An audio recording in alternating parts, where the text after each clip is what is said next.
Hey everyone, this is Peter Hall. My name is Joshua Hall. We're thing one and thing two of the Media Maniacs because we'll review anything under the sun. Today we're going to be talking about KENOBI, Disney Plus's new Star Wars show. Just saw the premiere, Two-parter. the two-parter yesterday, and it was pretty good.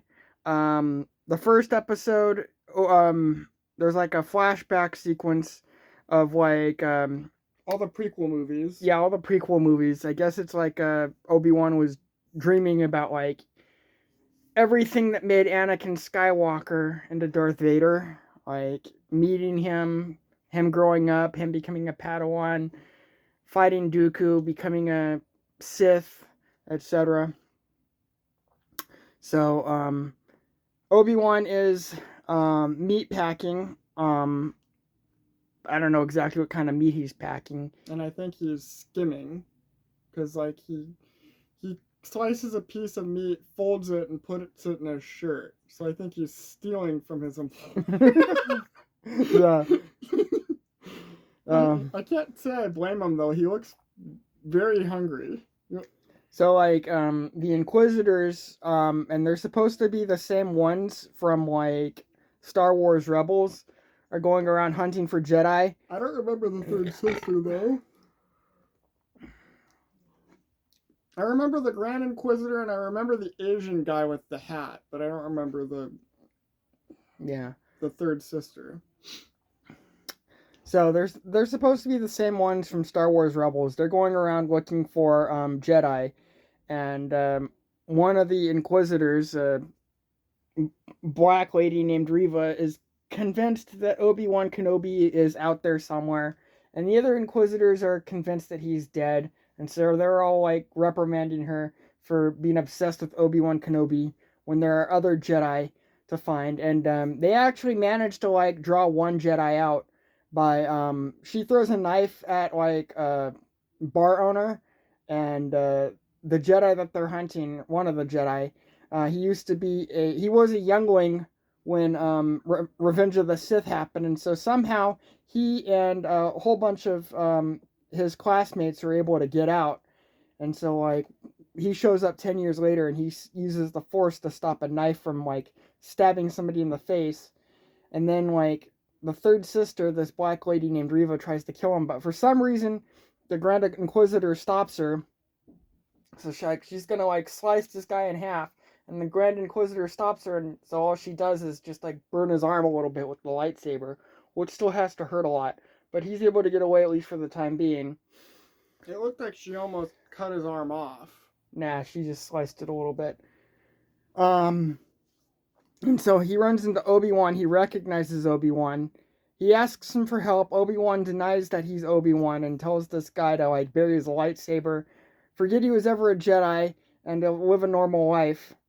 And then it goes back and forth between like Obi-Wan kind of like checking out Luke, like seeing what he's up to, and then it goes to like Leia living on Alderaan and stuff like that. She's Alderaanian royalty, whereas Luke is a peasant farmer. So they're kind of playing up the differences of their backgrounds.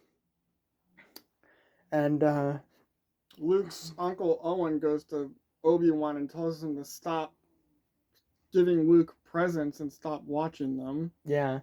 And then like he's almost killed by the third Inquisitor, but the other Inquisitors decide to like stop questioning the townspeople because they don't seem to know anything. And Owen had the opportunity to betray Obi-Wan, but he chose not to. And then like Leia is kidnapped by bounty hunters to draw Obi-Wan Kenobi out. And when Leia's parents, Bail Organa and his wife, ask Obi-Wan for help, he initially refuses because he doesn't feel like a Jedi anymore. And Bail actually goes to Tatooine because he knows where Obi-Wan Kenobi is, and convinces him to track Leia down. So Obi-Wan Kenobi does. He tracks her down to this planet called Dayu, and he rescues her from the bounty hunters who kidnapped her. and he's almost caught by the Inquisitors, but they start fighting over who has the right to claim him, and the Grand Inquisitor.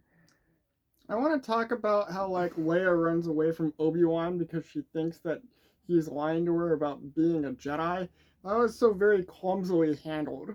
She jumps off a building trying to escape from Obi-Wan and the Inquisitors, trying to reach another building. She almost falls 30 stories to her death, and Obi-Wan has to use the Force to save her at the last minute. Yeah, but that was dumb. But where the third sister and the Grand Inquisitor fighting over who's gonna bring Obi-Wan in was pretty dumb too.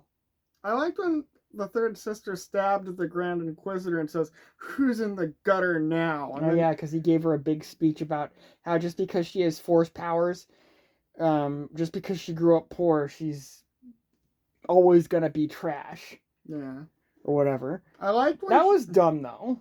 I like when she goes into a big monologue about.